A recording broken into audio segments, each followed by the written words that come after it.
Dorothea, my dear. Dorothea, mwagala. Dorothea.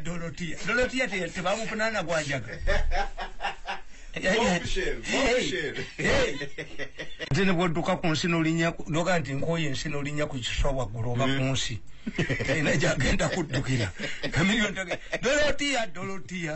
Dorothea mwagala. Dorothea mwagala nebigenderako. Mbabulira wali. Tebawulyanga analysis yo kino.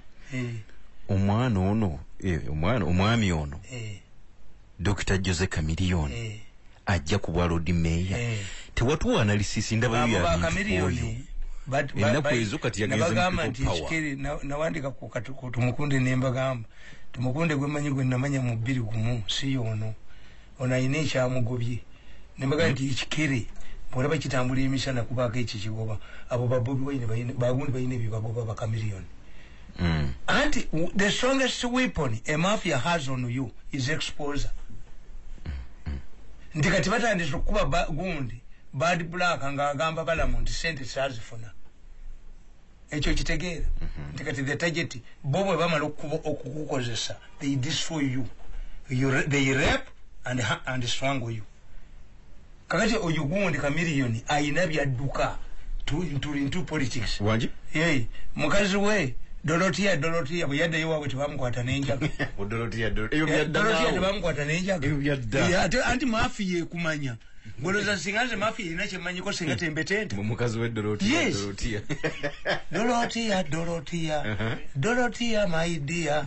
Dorothea mwagala. Dorothea tebamukunana gwanjaga. Is they running away? They think. Lower educated people think in terms of politics. When I move with these people will scare me. Will fear me. Chogeza kungamba. Nti ayingira mbyobufuzo kujja kwa ayina byadduka. Adduka ki? Yanti nkubuli nti Dorothea bamukwata nanjaga. Bana abasajja bakutereka intelligence yawo no yokayeta bimanyi. Nabaga nti bana sobirization of safe houses. Nemukwata abana babannamu mubajjeko sente. Nokwata abantu nobatwala ku kizinga erw'amayuba sobi yakuba emboko abasajja bagamba batujja ekyengera mu gundi ne batutwa tufe twalwawo nnyo nga tulowooza tuli mu nnyanja kubanga twawulyanga emmeri babasibye blind followed it ne bateeka ku kizinga okuli Gonya. 3 people wanted to escape. Gonya ne zibalya. Is it in Uganda? Museveni yeetaagisa emyaka 20 ategeere nti sife bitwadde tuwogera bibaddeyo. He needs 20 years. Abategeera abo bowulira nti their struggle is to ensure nti information Museveni temutuukako, which means lwakimbi kuba mutegeere nti the president is struggling with these people. Mafia achievements za mafia za Museveni mujazisoma mu magazini yange tebasobola bikuba red paper bikuba kifuula nnenge ekulaga bana atenti nti bebagundi naye abantu nga bamwagadde nnyo Chameleone. Bamwagadde atamanyi darling anti nkubuulira mwekamba buulire singa ebyo bibeeramu ebivuluvulu byammwe singa bagenda okuwasa bagenda bwereere omugole alabwine bwe yajja bwatyo bamubuusa amaaso. Tuyina kye tuyita permanent support, tuyina kye tuyita temporary support, tuyina kye tuyita sentimental support, tuyina kye tuyita fiscal support. Muyina ki? Nti abantu bajja okulaba omugole ne beesindika bw'aba agenda kukima amazzi babeera ku luguudo. Tayimu ye yawedde abeera ku raised ground is a mugole. What they want kyekyo mugole afumba kadaali. So for us we know. Era nti bana beena ali mungendo ne batyanga batya crowds nembaga nti walole bye ebijanjalo nga babyanise mu lujja ne bye bakubyemu bifaanana na biri.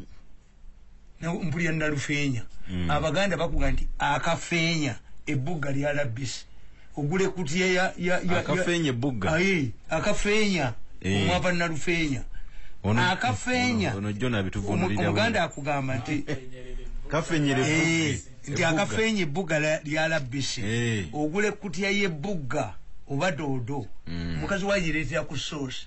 Why? After going through a process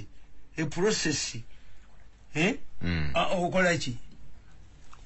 okakana Binaisa yaganti bekalaka sanole nuwa kabinaisa dabagamba temubanyega abaganda binyego bigenda kubimba bikke.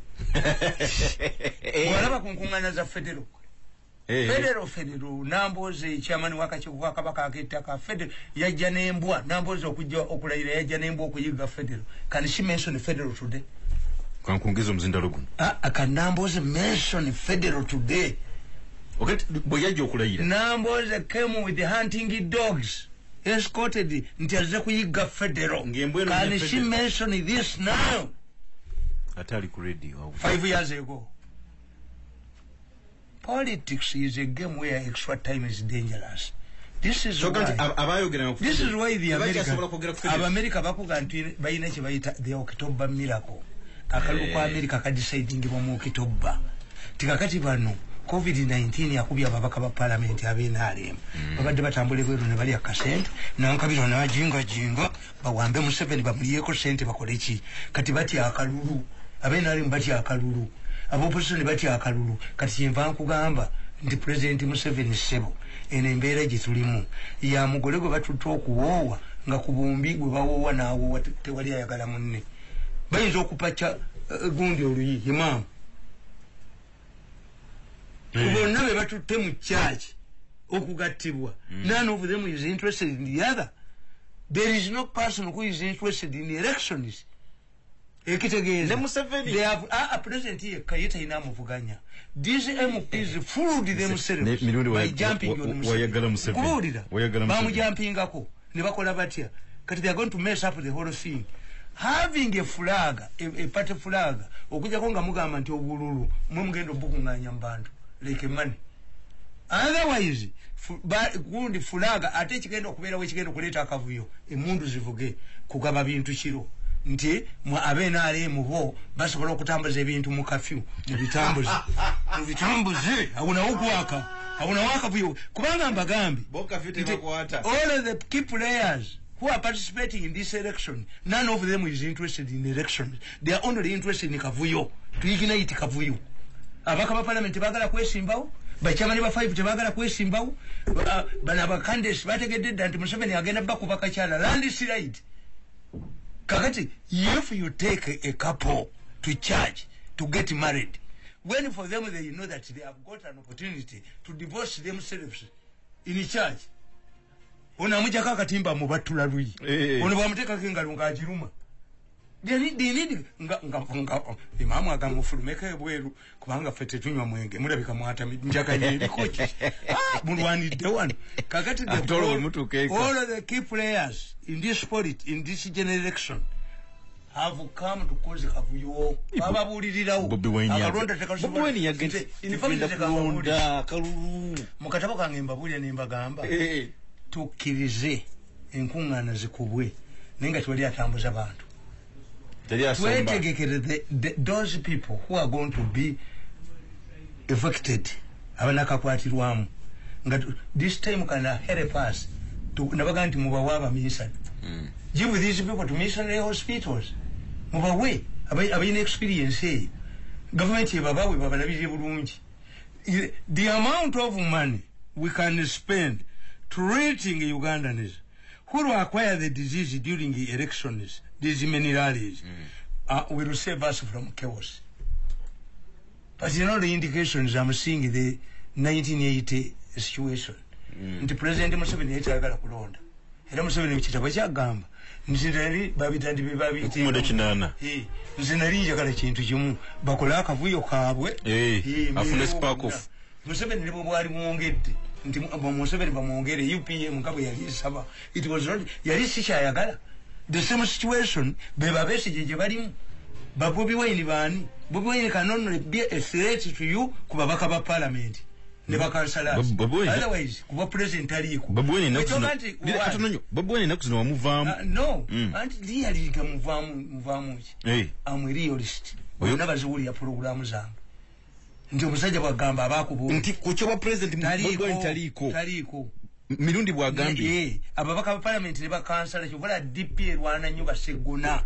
Balwana nnyo ajeno bajifule DP. Boba yitemu segunda sacrifices the party kakati singa tutegeera olwaleero ng'executive ya Mao oba party structure gyakulembera yegenda okugaba flags Segona anayitamu Mwanga Kivumbi avuma Mao anayitamu anayitamu nabaga nti ne Mao ono bw'omugoberera ennyo si weeno eno wa waliwo ze tuyita friendly forces wawa ayinza okuba nga asomera Moral Saint si kyakye Nakasero yesi weerubana ayinza okuba nga asomera Moral Saint si kyakye nga we Nakasero omwega mugamba bulire system ya Museveni is not easy to fight. Museveni buli level of administration yalekawo muwumbo gw'emmere n'enva. People are quarreling in Wakiso over ki nalabye gundi ono eyaleeta ekiteeso kya gundi yafuuka minisita local government naga majirira agamba sente zembadde mu byemmwe nti mugula tractor government kebawe tractor. They are quarreling over government money in Wakiso, not their money.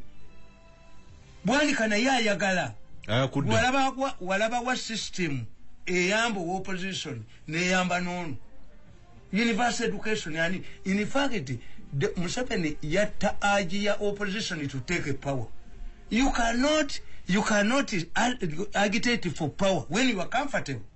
That's why abasajja bakugambye nti red paper beekubye ba masters ba brokers abo be complaining-ako bali bayomba ne representative yali ababoggolera mugenda mwogera baga mutu wako kumwa tewali ayina account etaliko millions za dollars 10 mutu wako kale yes so understand this factor. We are heading for chaos. Let us bet money kuba eri omutu wa bulijjo naye mazemu amaanyi onga nti kamiliyoni ayina kyadduka ate ne bwodduka ku nsi n'olinya ndoga nti nkoye ensi n'olinya ku kiswa waggulu oba ku nsi ina gyagenda kuddukira kamiliyoni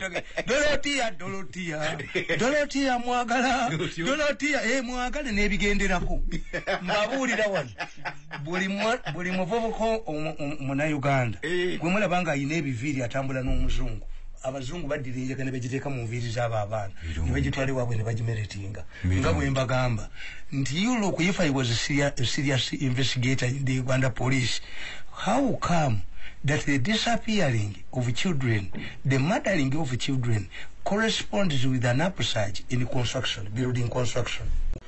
Kalulu kafusa kalulu ebibuuzo bikyali bingi nnyo n'ebirala bikyali bagati naye kanaabaawo abaffe kana katambula katya nganda bamukutte yadda ku olukuŋŋaana jjo era kitulowooza nti twali tumanyi kampeyini zizzeemu amateeka nyumba ya Nabbobi mu Africa.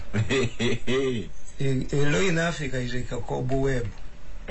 It only traps small insects. Obuuka obutono. Kabasi takuba nkuŋŋaana.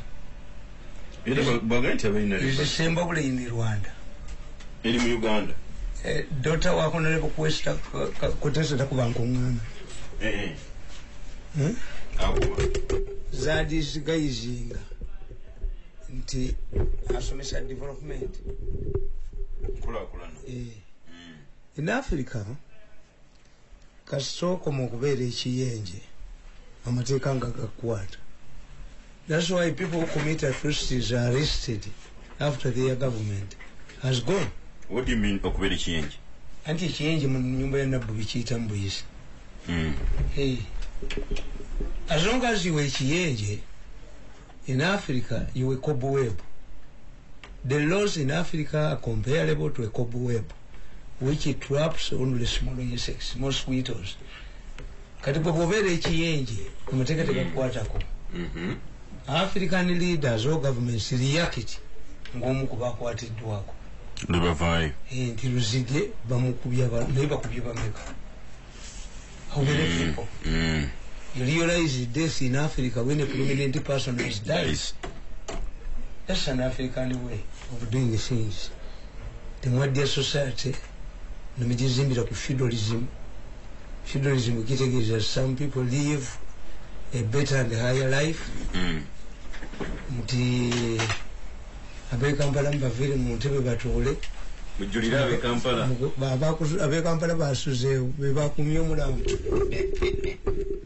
So society ya muwe muti omwagizimba nti mugizimbira ku feudalism omulangira omumbejja ow'ekitiibwa omukungu ffe tuli bakopi nze siri mukopi ate oli mulangira kyobulaba abafalansa bagenda ne bagamba nti if I'm not a prince nga toli mulangira what's the equivalent of a prince gentleman equivalent y'omulangira is a gentleman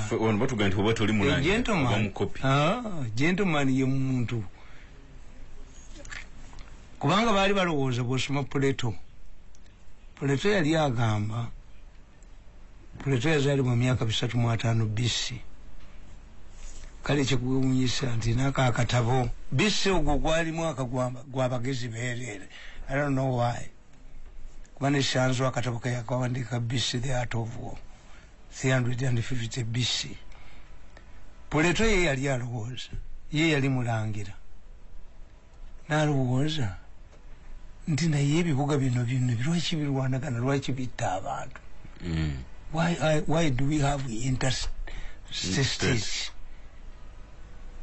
kakati Plato n'aga nti butasoma education singa bano baali bayigirize bano nga bakulidde mu mpya z'abaami mu bisaakaate mu mbiri ne babeera trained tebaalise bantu bw'oba osoma political philosopher olina okuanalyzinga situation ye what motivated him I write my books what motivates me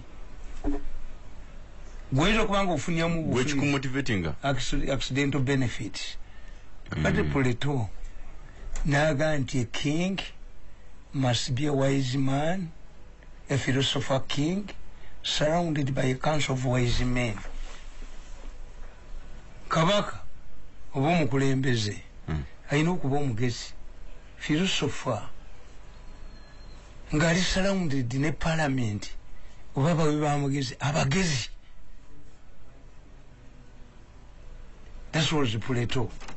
Bino ebyokuga nti A-level abaka ba parliament babeere ne A-level abaki wano tebaba na kintu kyonna biki ebyo na polytechnic ti element yo kwa mu Plato gyoyinza okujjamu nti why is it that the Nigerian army whenever he takes power is not destructive like his army their knowledge comes in babera kudala abantu why in Uganda do you see the mafias using illiterates cannot use a man. I know the future. Bad black. Bazari. Gundi balaba ina diguli. Mafia bamukosa ina diguli. Kati fitu bitu kuatiramu. I headed one of the most influential jobs to speak on behalf of the president for 14 years. Did I commit any crime?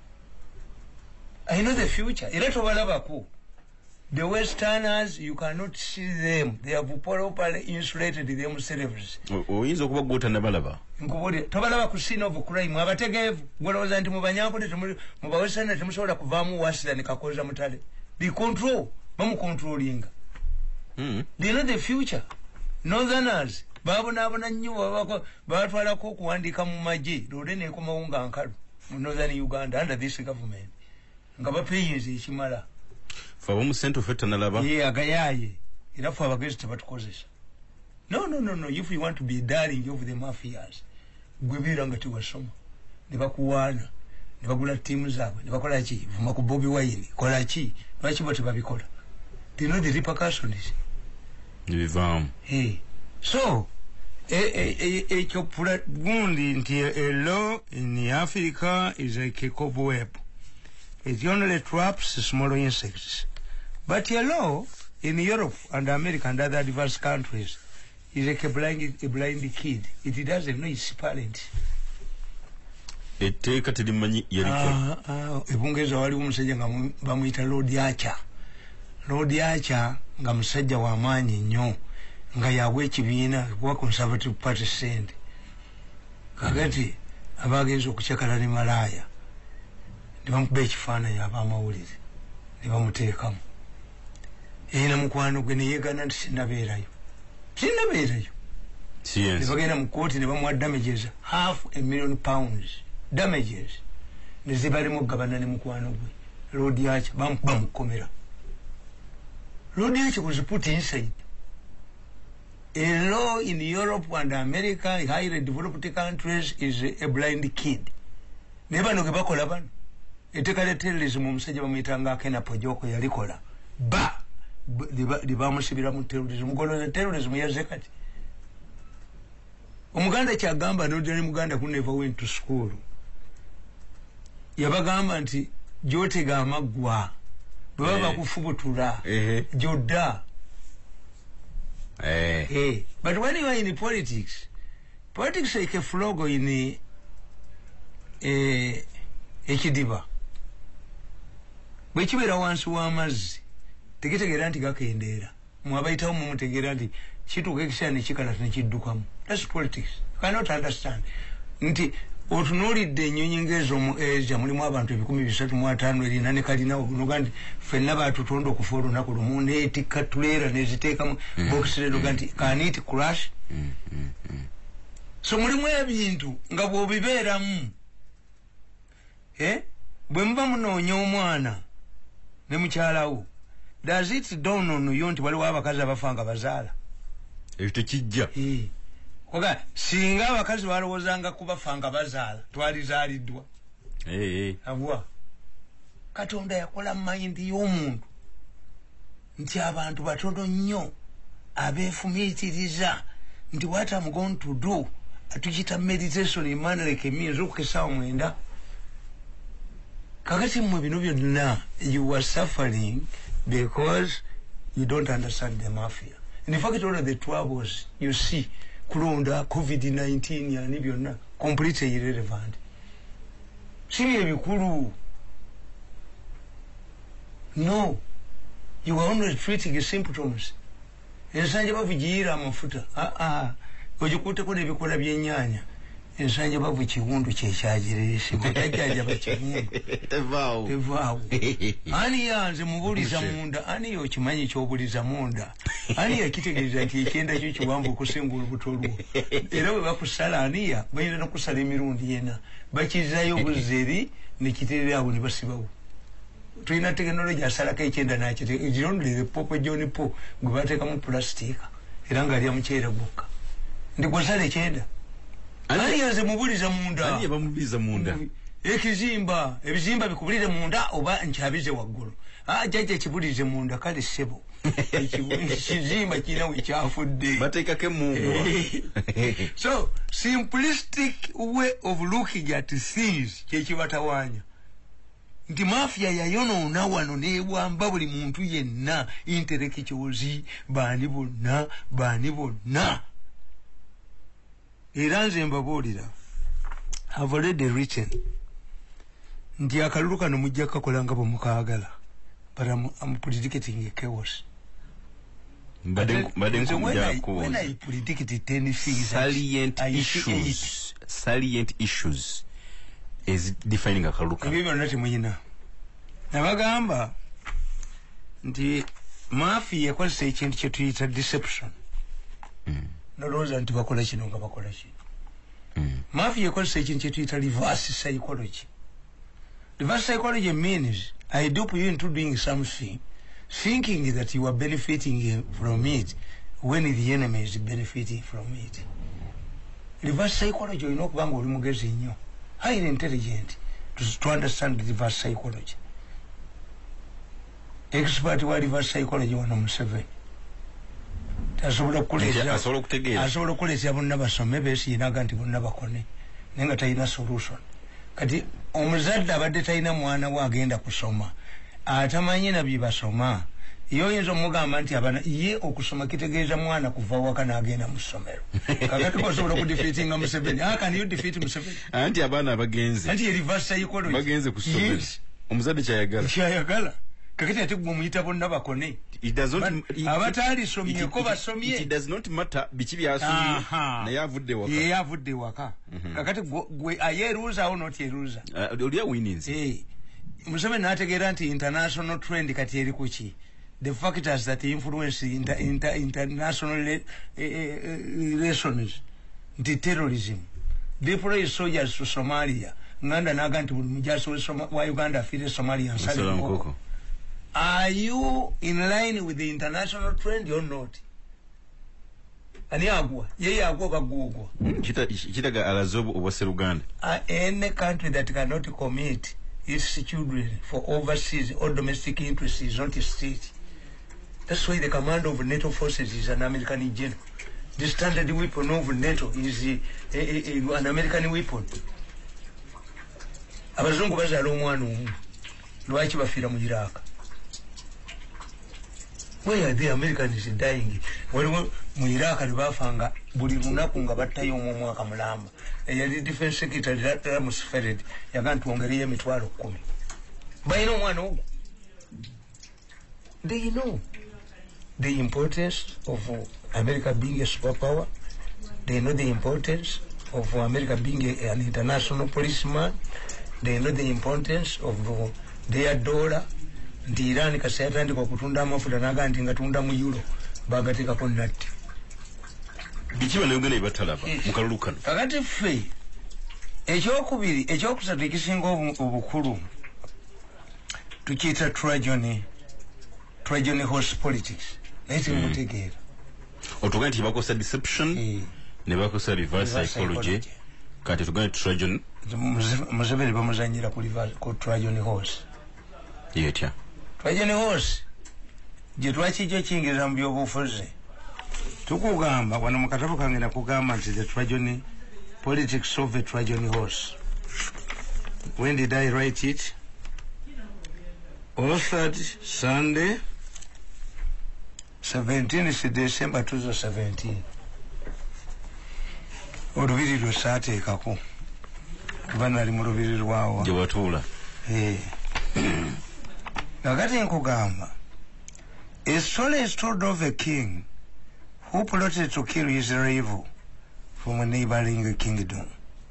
He ordered his carpenters to engrave a wooden horse in which he put tightly highly trained men inside and he donated it to the enemy. On the outside, this wooden horse appeared good and harmless. The recipient, king, unknowingly accepted the gift in inverted commas and placed it in his bedroom. Consequently, the soldiers broke through the wooden horse and killed the king while he was in deep slumber. The invading force went on to capture the kingdom. This is how Ugandan mafia operates. When they want to get money, they disguise their moves as if to be trying to solve an existing problem. They even take a time writing in newspapers about an issue only to justify the intervention. Okitegedde Kabaka mwende ya musajja amagezi n'awumba n'alagira bakapenters be ne bawumba ekiwumbe mu ndogoyi ne bakimutonera n'agamba nti kintu kinda kusula mu kisenge kozi bataddemu amagi kituyita politics of the Trojan horse. You look at the gift, you look at the police very well. When inside, they are inside very attractive. Bamafia bwe bakola ekiwumbe yawumba a horse embalasi n'agiteekamu ab'amagye highly trained soldiers, special forces. N'abawumbi ne baba bajjiramu ne bajjamu nga nkutonedde ekirabo. Kabaka n'agamba nti kintu kirina kuba mu kisenge kyange, abaana bajja kikwatanga bukinyuma kinjirira tuli bamukwano ddala. Bakyabuluza ekiro nga yeebase ne bamutta n'obwakabaka ne babuwamba. Kati bulijjo weegendezenga nnyo Trajan horse. Kati mu kusooka wangambye Museveni bamuzannya Trajan horse politics. Tanamutegeera. Si mwangu kutegeera kuba babe. He believes them. Nti, why is it that today Local defense has become a problem. Why not yesterday? We have been complaining about the conduct of local defense. Nekibadde banga netweka local defense. That's the changes that. Atenga Museveni yajiwana nnyo kujja. Bali bagirese mutwa Joni. Kwanza nkubulya nawandika akatabo kange nga tugenda okulonda 2016 Kayogula, Jeno Kayogula, the Blacksmith, ekyuma kitya Muwesi. Nemba gamba nti abo opposition bali bakoze enteekateeka. Besi yali ku two things. Besi yaleta kye tuyita Savimbi theory. Savimbi yagamba tutaddewo okulonda bwe mutalonda nze olutalo luddamu. Besi n'agamba no reforms, no election. Kigwa leero kati kyagwa kyanja kya mwaka guki. You cannot blackmail a state. Bakikwata mu kyali because a state once there emerges a person who is more powerful than the state, then the state ceases to be a state. State must control its borders. A state must have a monopoly on coercive forces. Same enforcement yesterday council kugolola tumba. Kasi Savimbi yalika basic. Savimbi yagamba nti resumption of war. He linked his defeat to resumption of war. So that Angolans vote nga batya. Esajja liri ku kyalo kyafu. Bomutamba mwala wako wasankwati abala bamwe kuluzi tukutabusi. We kill you. Naye ogendera kutajo ni horse politics go gambi. Museveni n'ekyo kulaba kya LDU kyolese ye yabeeretera tebamu si yabeeretera abantu bagaana ne insisting abambalete Kayigula yakitegeera abali bategese okwata tipa z'omusenyu baziwe mu nguudo. 2016 a son of a leading politician y'omukyala bamuwa sente n'agula emmotoka enkadde mu galaji nga bantu bakitegeera teyeesinga yeebase bazookere mu kkubo ng'akalulu bakalangiridde nga balangidde amakubo gonna baali an improvement of Buganda riots. Kakati Kayihura sayogerako naye saagera nnyo nze I keep a distance. Ekitabo tewakimuwa ayinza okubanga teyakasoma nenga wakamuwa. Kakati nembagamba nti ekyuma kitya Muwesi e Blacksmith tewali kyuma kirema Muwesi. Wandiri Kayihura ddu Kayihura yategeera kuba yali mu position yemanya nti abalwanyisa Museveni babe ne Kayihura tebamwagala. The moment you see Museveni loyalist bamukuba ne bamugjawo Kayihura n'akubwa nembaga nti abange ebigere bwe babi ebiwunya nojja mu sitookisi ekivundu kigerera mu sitookisi. Did we change the killing of people? Alokuba Kayihura yavaawo. Why did you heap everything on Kayihura, not the Minister of Security to Mukunde? You're police commander. Why? You're police commander. Why don't you talk about the Minister of Internal Affairs, Jejo Dongo, who is a general? The moment Kasagwe Baba Chimanyi Mafia Chimanyi to Wongo Wo, I would put to Ukawo. It would be a concerted effort. Before I talk to the inspector, complain about the Inspector General of Police. What about his boss? Because the Minister of Security to Mukunde controls ISO and ESO and other security organs. They can even investigate to counterintelligence. Ekitegeeza kasabajja mu Kayihura ne bamukuba. Baali bamaze okutagitinga poliisi nti eri mu ssente. Kati ne Kayihura naye kye yakola in my opinion. Kayihura yategeera nti nsigadde nzekka. Bano baagala kusuula mukama waabwe. What do I do? It's out of a future. Kayihura armed himself to the teeth. Tuyina ba crime preventers million 3 ng'obasasuzaaki. Bombshell. Ne president n'agamba nti mbajjeeyo mbayingizizza mu magye. Oyinza okudya million 3 ez'abantu n'obayingiza mu magye. Kenya te complaininga. Tanzania te complaining. Nate complaining lwaki? Whom are you planning to attack? Okurecruiting Omanyinti amahanga mangi ga playing down sente zake za security. Nebagazi iteko mu education we organize government not ours. Bayinza okudya sente nebagamba nti gwe sente tuzisiza mu education tuzisiza mu kakati billions zino at the end of the day zikomyewo zigende mu defense. But you must have a patriotic auditor general, you must have a patriotic gigi nti nabo babeera namwe nga bakimanyi tino twakikoze for the interest of the state. We cannot alert our neighbors to are spending money. An increase on defense scares other neighboring countries. But you're going to million studies of crime preventers. Kayigula yali amaze okutraining abantu. Why? I think nti yamanya nti in case Museveni is defeated, I will use this as a leverage to bargain my security, future security from the victors. In your own opinion? Bali Rudawa.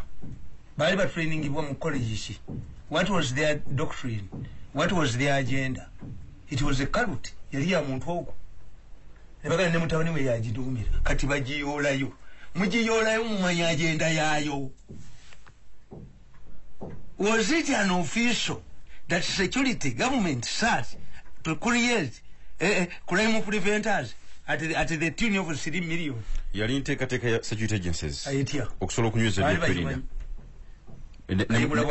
Nebayoolayo n'obujozi bwabwe ne babundugula. Waliwo ekintu wano mu Uganda mu Kiyige. Special forces, begundi. Special force. Yakomawo emirundi ebiri ku mulembe gw'Obote.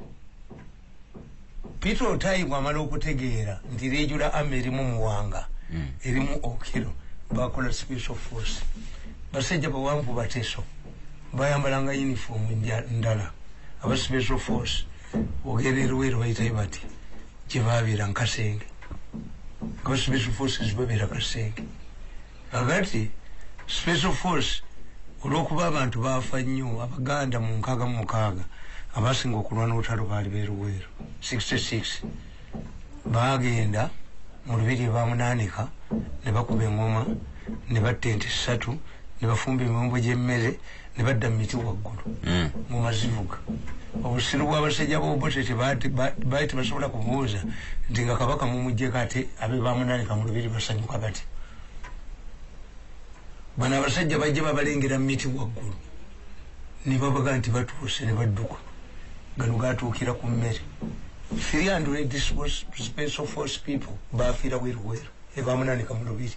This is what annoyed Obote. N'afuula olubiri lwe bamunaanika special force ground. Nga gye babeera okuva 66. Special force bwe yali ayingira mu Kampala yali ekuumba enva bombo. Muwanga n'alagira regional army ne battamu batta 3. Kikirwaki? Bayise ekyambalo mu Kampala. Muwanga n'agamba bakube n'agamba twadde tubayita bayekera baavudde na bombo. You don't know these things. When there is a power struggle.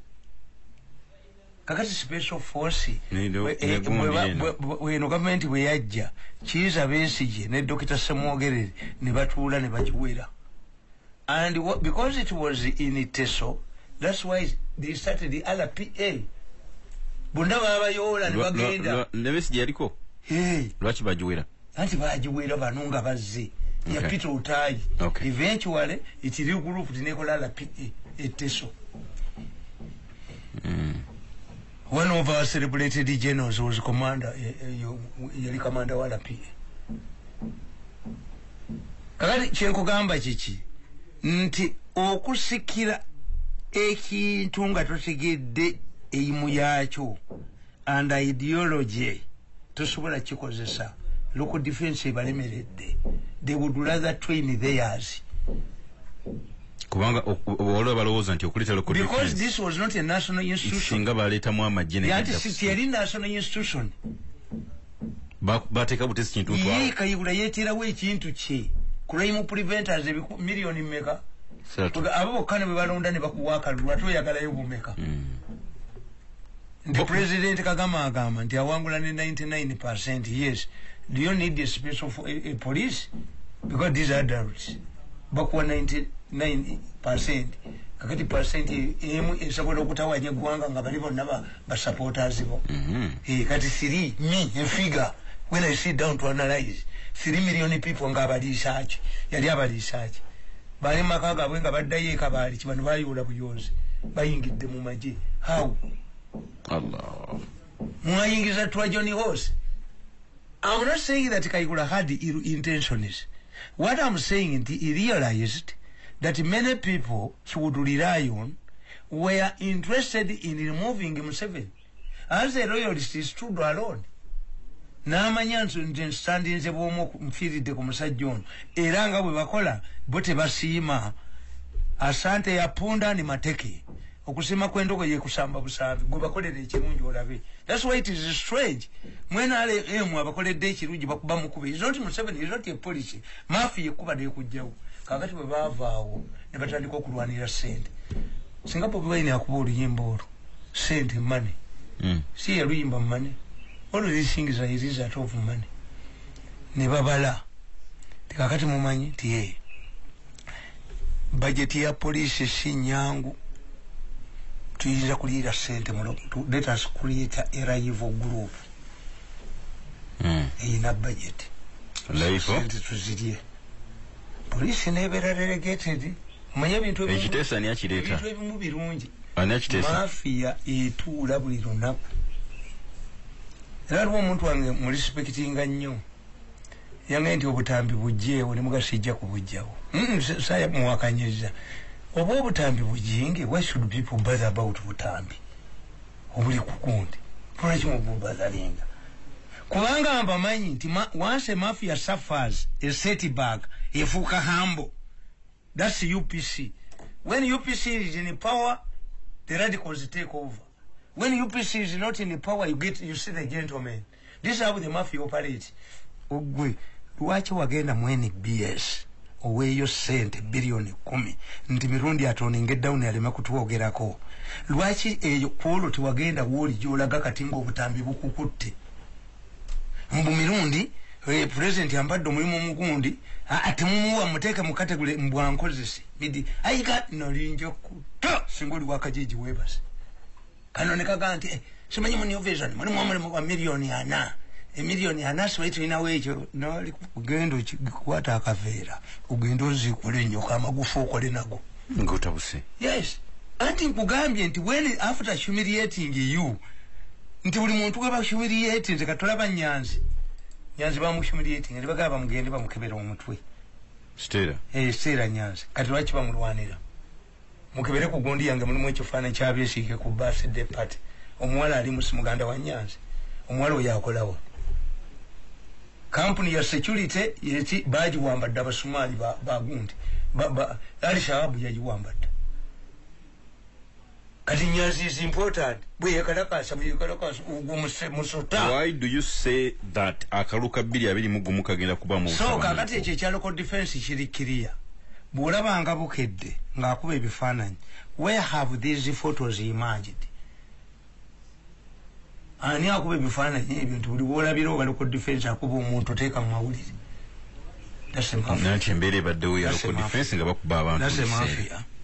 I cannot rule out era nze nabagamba nti aba local defense bategedde process.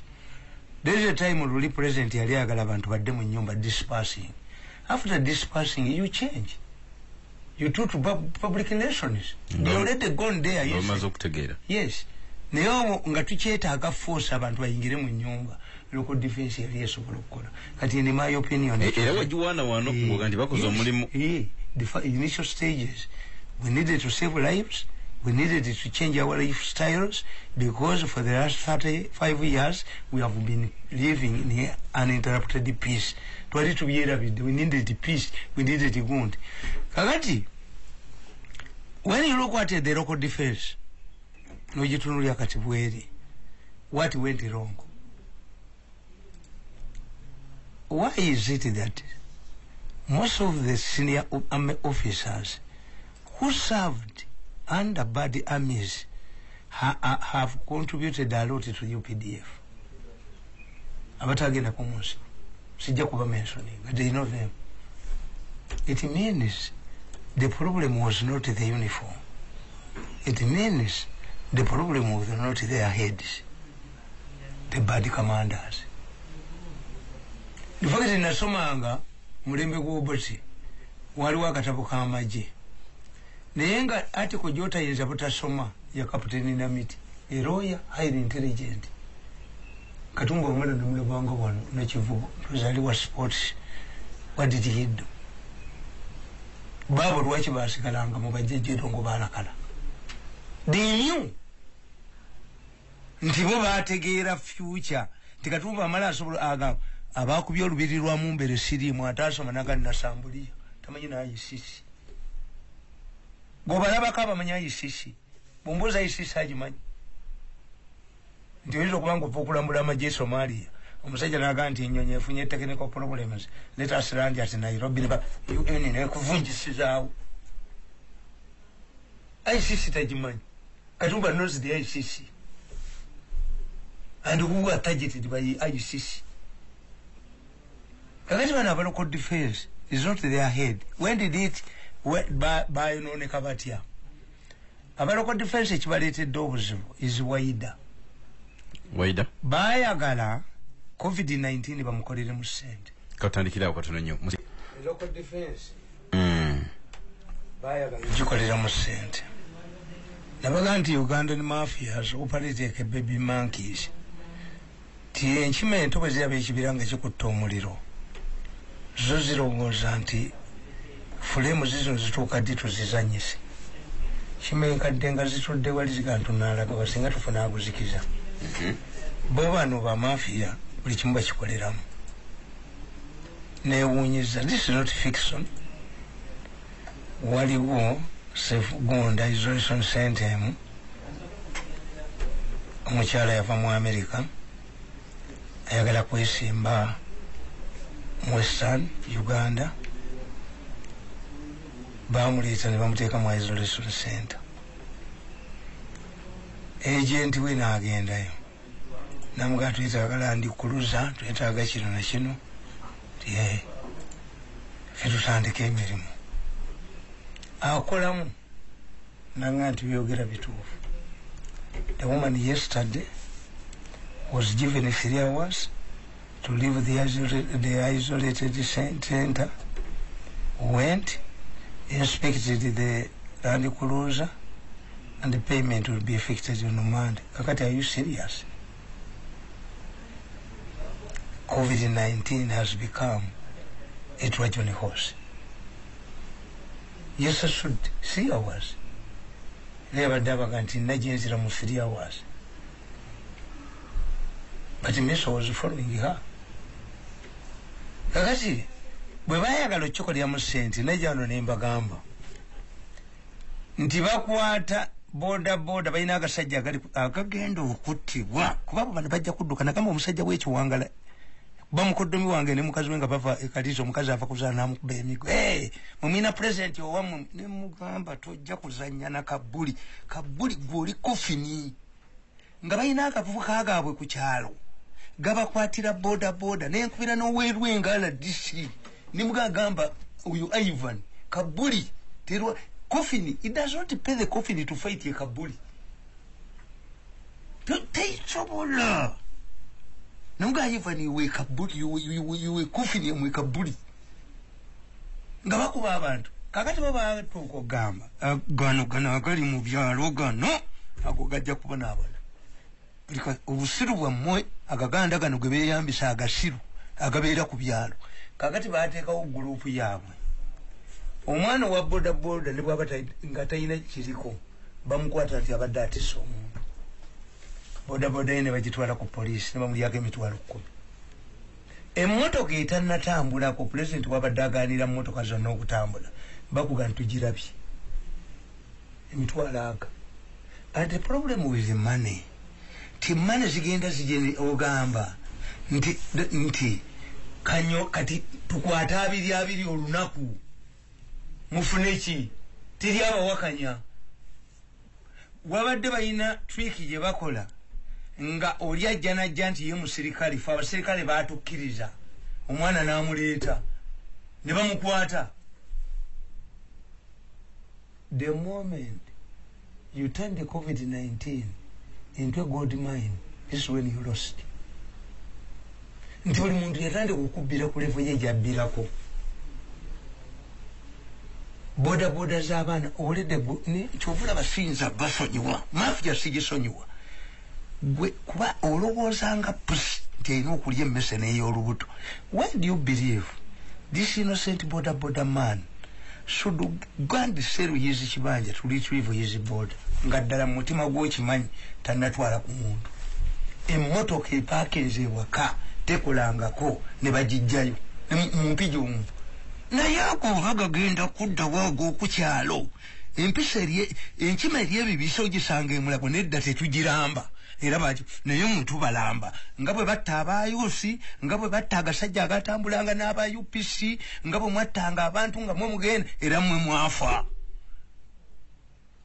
Does it not surprise you to see Sebirumbi was hanged? Lwakasisi is a senior advisor to the president. Does it not surprise you that Moses Sali is the third deputy prime minister when Kassim Obla is dead? Mumutunda ni mubyasisi. Bunaba ina kufa. Bali baganda bafe babala mbabe byasisinga. Nti ne gundi omusajja awandika kabuli bawandika kabuli omugezi nti eggulu nabaddenga gulwaliro ninga bwendi gwekyo n'abaaki bala mwatulako n'alowooza ku kitatta. Bala mazino messes yawo zirabika nkale kakati nkugamba nti bakyonoona kyafuuka kya ssente. President agamba abaloko defense temuyingira mu mayumba temukola ki. Nalaba omusajja mubesi wa kitiibwa kati RDC w'Emityana n'RDC w'Masaka Centre. I don't respect them. Kujangi. Yes. Why am respecting her? Why? Ti abasajja bano babanga bagezi okussa mu nkola ebiragiro by'omukulembeze w'eggwanga.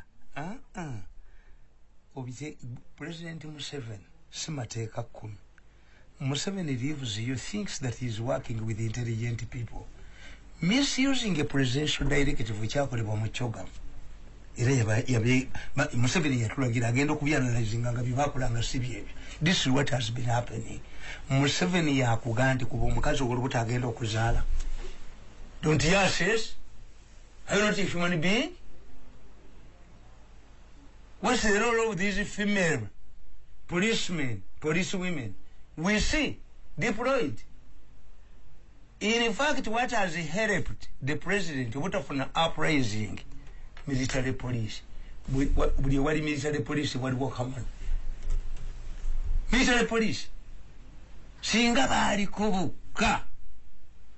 Riot yalitandikidde ku bantu n'olaba bwe babaleta kubanga these other DCs waliwo omusajja w'ekamuli gwe nabagamba simanyi ayogera poliisi abakakayire kyayinako kyokka ekirimu amagezi nkuufira ya poliisi uniform n'engatto feesi yoyinza oga nti capati yali esiiridde ne bagiwumulamu amaaso ninyi ebituli by'ennyindo ng'ovuma no omusajja yali ne mukazi we amutwala mu ddwaliro sajja ne bamukuba bubi nnyo n'omukazi ne bamukuba bubi nnyo yagamba mbu yayise ku road block we are waiting him to recover tumutwale mu kkomera kati gwa nedda yasomawa kakayiri wasomawa because a leader is not supposed to protect. I'm not supposed lwaki kirabira yali mu wakise eri ku tension takola bya sentongo lwaki takola bya musajja RDC w'Emityana nenda kwezi yakoze ekyobusi yaze nyinno omutwe gwe what n'agamba abaana bano babiri tubakutte nga bambadde uniform z'amagye ate nga bali muleeya. How do we know that you call to them dressed in military fatigue? Najja n'omutwe gwe bw'ati abaana ne bababuuza uniform mwazijjawa abatali mu uniform z'amagye twazironda ku poliisi. Did this RDC receive complaints from any soldier at that detach or police gonde nti we lost our uniforms? Kakati that's your problem. Nti sentongo gwe tomanyi bantu buli abantu bebaga ntuli mu isolation centers tetuli ya mmere RDC comes up balimba bakola no, that's not your role. Don't suffer from Sakwaism. Sakwaism is leaving your office to do other things. You leave yourself a wound, flexibility to respond. Then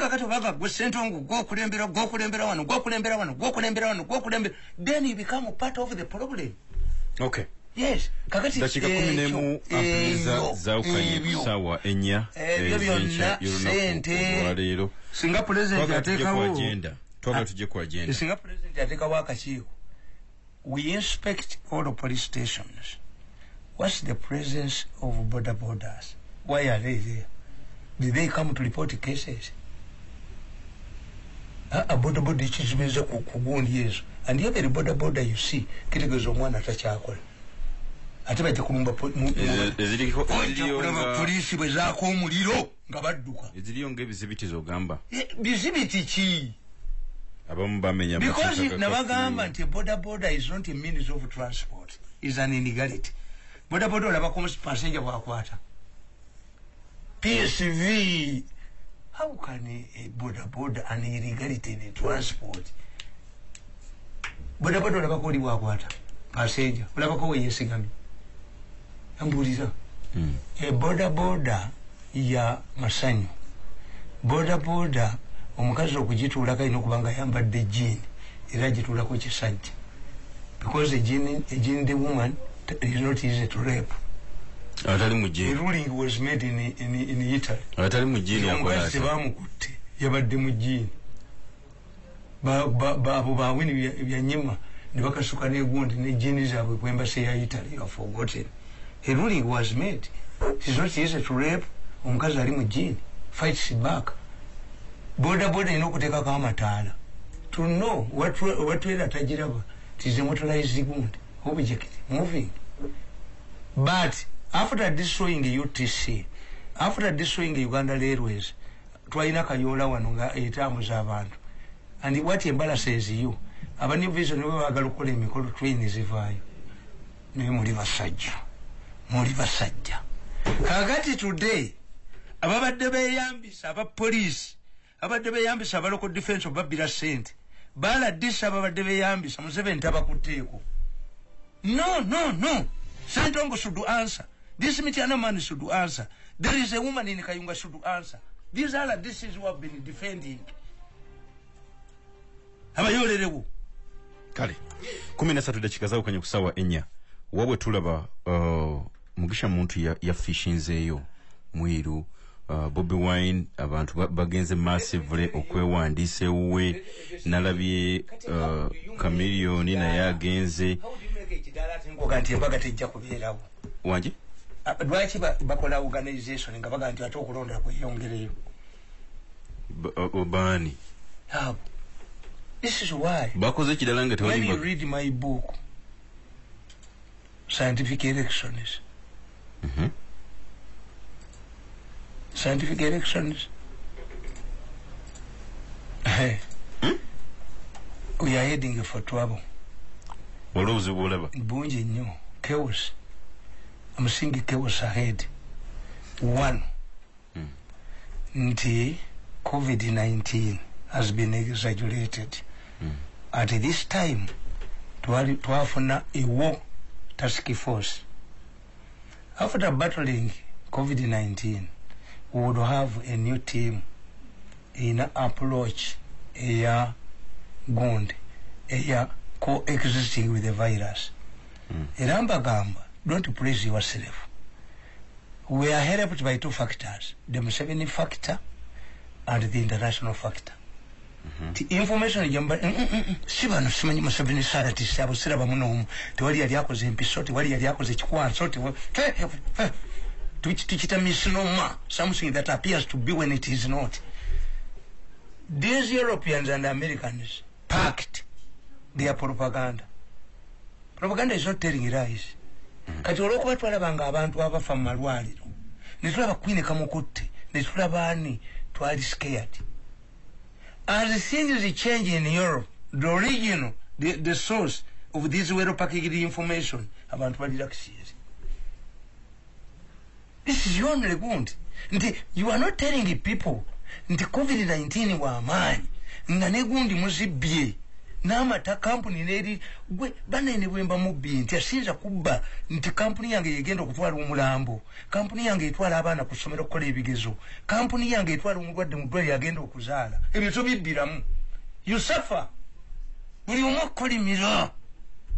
Kakati onga nti obuzibu bw'olabye mu scientific election, we are using COVID-19 onga nti yali exaggerated, yajubisibwa n'asukka. Kakati today who is prepared for elections is only Museveni. Opposition ndabona yiteka. Ate erudda wa Museveni talina challenge. This is a problem. Nti Besigye bwe yajja era mu katabo kankano nkubuulira nti kiki ekyayamba Besigye. Ekyabayamba Besigye yali muhwezi ne mukazi we Winnie. Ti Winnie carried out the donkey work. Kakati muhwezi yawonya Museveni, yagamba Museveni nti omusajja mute agende erukungiri tukukolere pate tukolere pate omusajja omute agende mu civilian life. Womutugamba. Kakati Besigye waddukira. Besigye bwe yadduka nabagamba wano Besigye waddukira naawona. Kakati ba leaders bonna Besigye abadde asurvivingira ku ssente z'ababbi mu government which Museveni has squeezed. Ababbi tebakyalina ssente. Tu Mugisa Muntu programu si ya leero. Mugisa Muntu kampeyini ye eyinza kutuyamba mu future. Nti this situation has helped us. One, violence ya Besigye w'okutuwaka tikizudde tekola. Yes, tekola. You cannot remove Museveni through violent means. Embere eriwo kati yabagamba so okujjawo Museveni yabavubuka ya people power. Era olaba kyekiriwo. People power ekizibu kyayo kyeyina. Ekyo kyokiraba otya? No, tayina resources zikola network. Ani Bobi Wine tayina sente. Nzenga nayogeredde Museveni byakoledde abavubuka. Bobi Wine yakubwa. Tayina structure. Tayina sente naye obutaba na structure kyekimuyambi.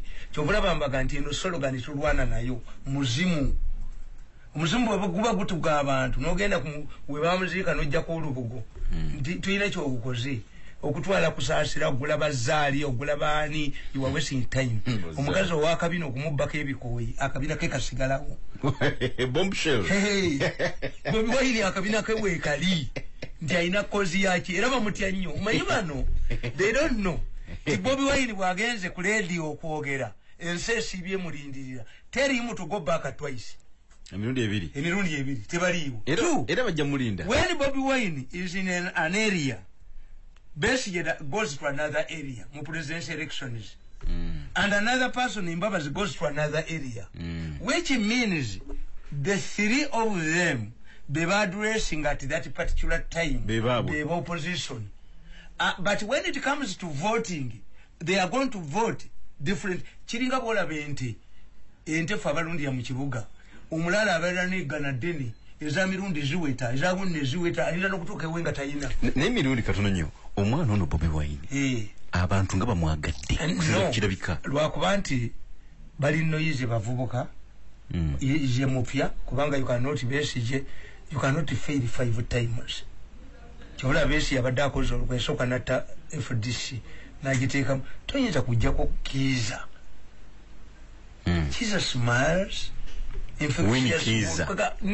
N'okumuvuma omukwatirwa ekisa. Ne bw'aba yavumye gavumenti naffe tuli bantu omukwatirwa ekisa kati oyo yamutta. N'addira eri n'alekayo akulira ekibiina. Tamanyiddwa. I think he's a lawyer. Tali mu ebyo. I think he's a lawyer. Era Besigye mubazi nnyo. There's no married woman who can bring a more beautiful maid. Yategeera. Yes, that is musajja mugezi. Bombshell. Musajja mugezi. Kakati erina tayo. Kakati bwe bategedde nti Besigye talina sosi ya ssente balaga bwa Mugisa Muntu. But all of them n'abeena alimu batya akalulu. wali tomaliddeyo wali nti Bobi Wine oga nti abavubuka ba obuganzi bungi he's a new kid on the block. He has gone through the political embaru. Akubiddwa mu Arua akoze eki concentration yonna eri kuye bwagenda okuzika amajene gayiika nabagamba nti the biggest campaign manager of Bobi Wine is NRM bamukolera kalulu netagenda kuba ekintu wano atasobola talina network nze nkubudde bodati wali ali organize ne wangamba nono le presidential candidate who is organized is Museveni talina ba challenge wangamba mukisha muntu is a resource nene nyeri gwanga anti siwa leero mukisha muntu kati nga bano babesi bafudde baani abalogoleza mu violence. We need to change the trend.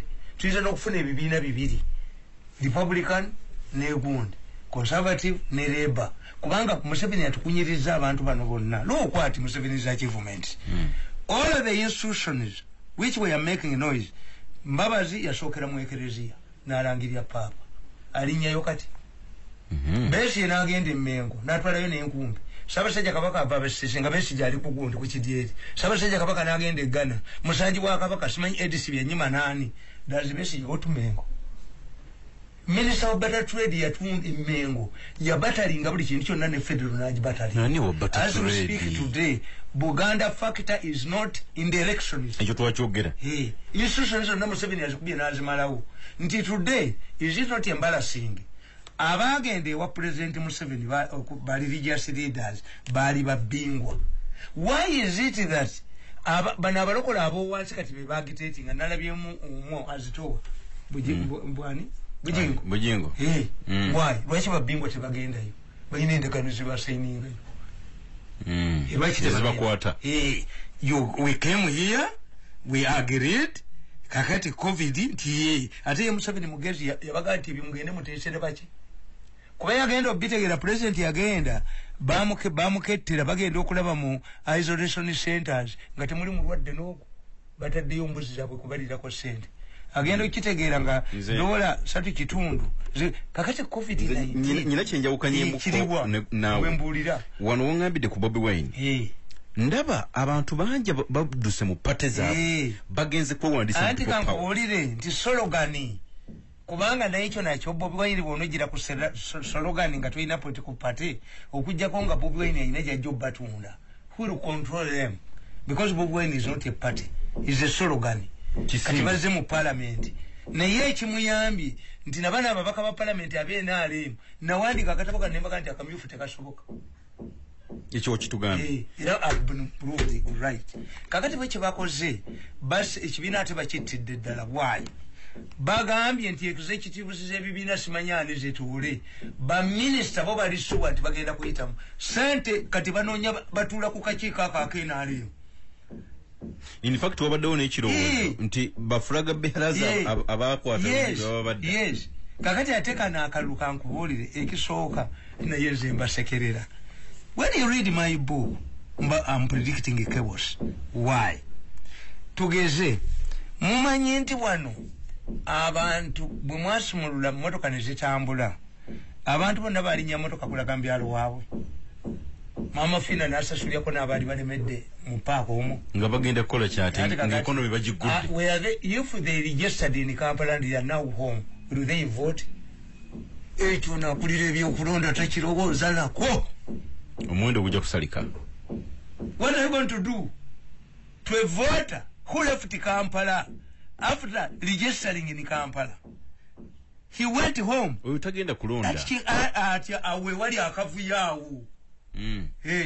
N'ogamba nti essaawa 12 zimaze okuwera emu mulekenga boxi fe mutulekerewo ne bejensi bammwe we wali ekizibu awo wekyabikira awo ekigenda okwabikira wali piraawo okujjako ng'oyinvestinze mu mene ballot boxes kubanga nti ekisaawe kiyina mita 10 mita 10 kitegeeza with the social distancing kigendamu abantu 25 emabega nga buli omu asimbye ku munne 25 in 100 meters kakati kitegeeza 25 in 100 meters ngenda kutandika okulondesa essaawa emu male 12 tubale. What do you do? Increase more polling stations wabeerewo box abiri nti at one time abantu 2 balondesa. How would you make it? Kyokola oddira empapula z'abalonzi voters register noziwa abantu 5 nga zifaanagana. Kakati osigaza ekintu kimu alonze wano asobola okudda wano. You are in one polling station. You have put there 20 ballot boxes. 20 ballot boxes. If every person votes 20 by 6 mbamba mazi. Kubaka kati nakuga nti kino kibwino kibabadde bateekamu tekikyakola ekinkumu tujja mufunirako covid kyobala nze nasese kati balina kukola bati nasese amasomero tebagagudde awo nawe waliwo chaos. That's why I'm predicting chaos. Abaana b'essomero bajja kujjanga ne gloves maama gloves basobola zigula. Omusajja atayagala gulya mwana we uniform gloves ajja zigula. Buli somero buli kibiina kibeere ne w'omuggaani ng'egula mmeka emitwalo 8. Kakati gloves ezo bajja nakugamba nti zirina particular kakati oyo akole kampuni ezikolera mu education zizina mazina awo nawe wajja kuwa akabuzo akavuyo kajja nkalengera.